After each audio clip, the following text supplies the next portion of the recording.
Welcome back to our channel. తల్లికి వందనానికి సంబంధించిన update కోసం ఎదురు చూస్తున్న పేరెంట్స్ కోసం చేస్తున్న వీడియో. ఎందుకంటే అసలు తల్లికి వందనం అకౌంట్లో పడతదా పడదా అనే ఒక సందిగ్ధంలో ఉన్నారు.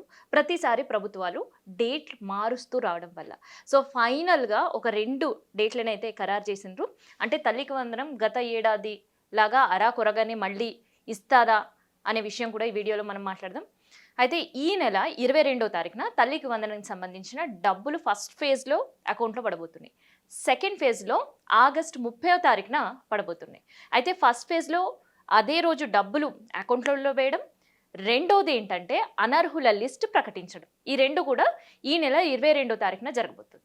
అయితే ఈ అనర్హులుగా ఎవరినైనా ప్రకటించినా అండ్ దాంతోపాటు మళ్ళీ అడ్మిషన్స్ తీసుకున్న వాళ్ళ కోసం కొత్తగా అప్లికేషన్స్ పెట్టుకోవడానికి కోసం ప్రభుత్వం అవకాశం కల్పిస్తుంది. సో అలాంటి వాళ్ళు మళ్ళీ సెకండ్ ఫేజ్లో వాళ్ళకి అంటే ఆగస్ట్ 30వ తేదీన వాళ్ళకి సెకండ్ ఫేజ్లో తల్లికి వందనానికి సంబంధించిన డబ్బులు అకౌంట్లో పడబోతున్నాయి. ఇది పేరెంట్స్ అందరూ కూడా గమనించాలి. అండ్ ఏం చెయ్యాలి అండ్ ఇలాంటి అప్డేట్స్ అనేది ఆల్రెడీ మనం పాస్ట్ 2 వీడియోలో చేసాం. అయితే దీనికి సంబంధించి అసలు నిజంగా ప్రభుత్వం డబ్బులు వేయాలన్న ఆలోచనలో ఉందా అకౌంట్లలో? అసలు లేదా? అసలు ఎందుకు ఆలస్యం అవుతుంది?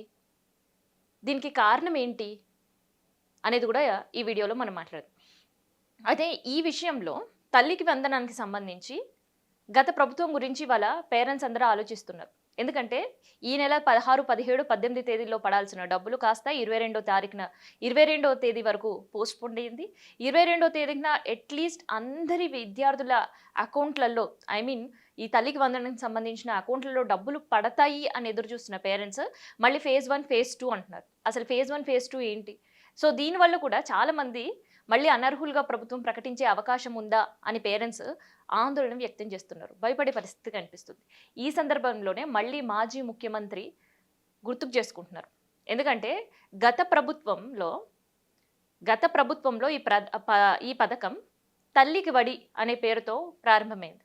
సో అమ్మ వడి, తల్లి వడి, సో ఇట్లా స్టార్ట్ అయిన తర్వాత 15,000 రూపాయలు ఇవ్వడం, 13,000 సేమ్ ఇదైతే కంటిన్యూ చేస్తుందో 13,000 పిల్లల తల్లిల అకౌంట్లలో 2,000 ఆ ప్రభుత్వానికి సంబంధించిన స్కూల్ అకౌంట్లో వేయడం.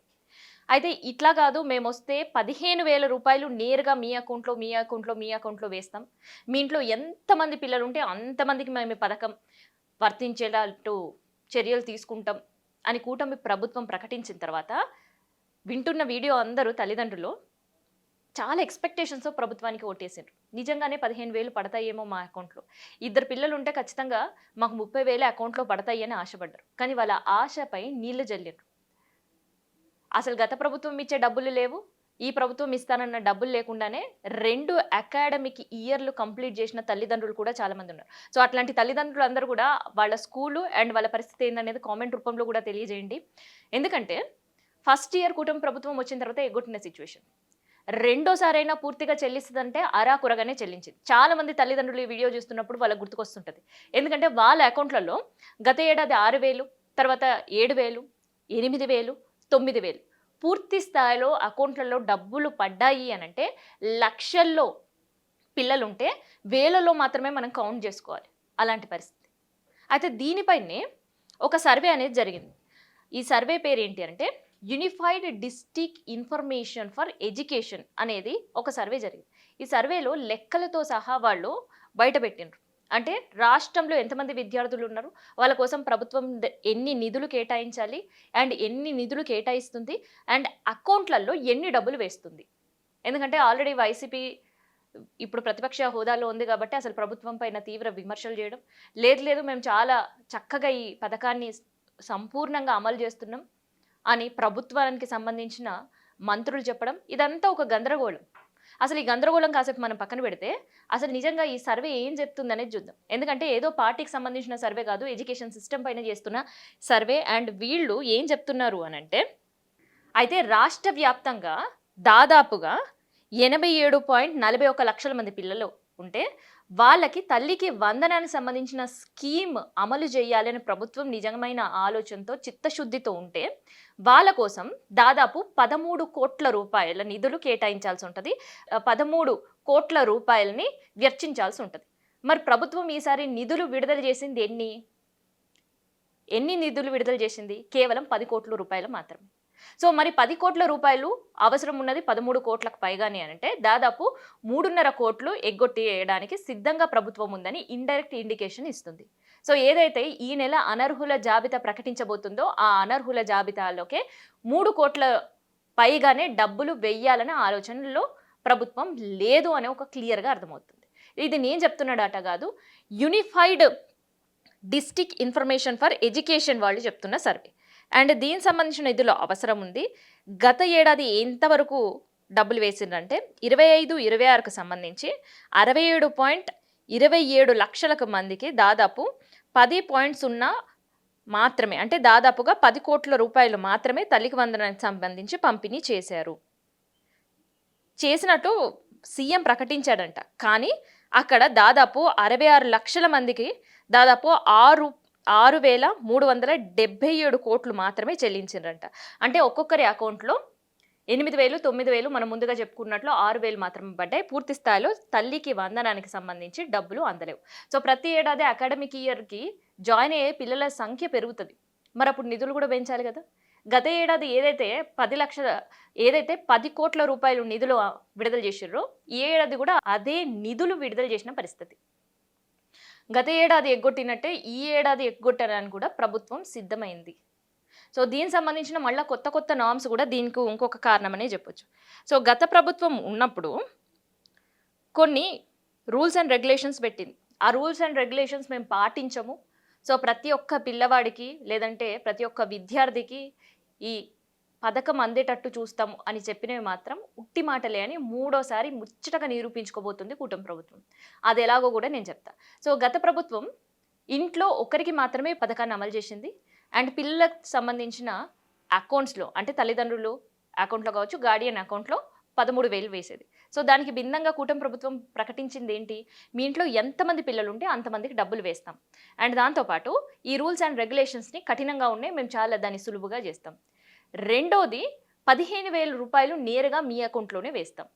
సో ఈ చెప్పిన 3 మాటలకి ఎక్కడ కట్టుబడి లేదు. ఉన్న వాళ్ళ కూడా కోత విధించేటట్టు అండ్ అర్హులకు కూడా చాలా తక్కువ అమౌంటే వాళ్ళ అకౌంట్లో వేస్తుంది కూటమి ప్రభుత్వం. సో దానికి సంబంధించిన విడుదల చేసిన నిధులే దీనికి ఒక పెద్ద ఎగ్జాంపుల్ కాదు, ఇదో పెద్ద సాక్ష్యం. ఒక ఎగ్జాంపుల్ మాత్రంగానే కాదు, ఒక సాక్ష్యంగా మనం దీన్ని తీసుకోవాలి. అయితే అర్హులకు సంబంధించిన గత ప్రభుత్వం కొన్ని నిబంధనలు పెడితే దానికంటే ఇంకా రెట్టింపు చేసి కఠినంగా పెట్టిన నిబంధనలు ఏంటో నేను చెప్తాను, వినండి. గ్రామీణ ప్రాంతంలో నెలవారీ కుటుంబానికి ఆదాయం 10,000 లోపు, పట్టణంలో 12,000 లోపు. సో గ్రామీణ ప్రాంతాల్లో ఎవరికైనా 10,000 లోపు ఇన్కమ్ ఉంటే ఇప్పుడు పెరుగుతున్న నిత్యావసర ధరలకి సంబంధించి లేదంటే పిల్లల అవసరాలకు సంబంధించి అసలు ఎవరైనా కూడా ఆ 10,000 లోపు మాత్రమే ఆర్జించి బ్రతికే పరిస్థితి ఉంటుందా? ఉండదు. అది హైలీ ఇంపాసిబుల్. అది గ్రామాల్లో. అదే పట్టణాల్లో అయితే 12,000 అట. సో ఇది ఎక్కడైనా పాసిబిలిటీ ఉంటుందా? ఆల్రెడీ అనుభవిస్తున్న వాళ్ళకి ఆ విషయం తెలిసి ఉంటుంది. అయితే కుటుంబానికి సంబంధించిన రేషన్ కార్డు తప్పనిసరి. గత ప్రభుత్వం కూడా ఇదే నిబంధన ఉంది, ఈ ప్రభుత్వం కూడా పెట్టిన నిబంధన ఇదే. 3 ఎకరాలకు సంబంధించిన మాగాని లేదా 10 ఎకరాలకు సంబంధించిన మెట్ట భూమి ఉండాలి.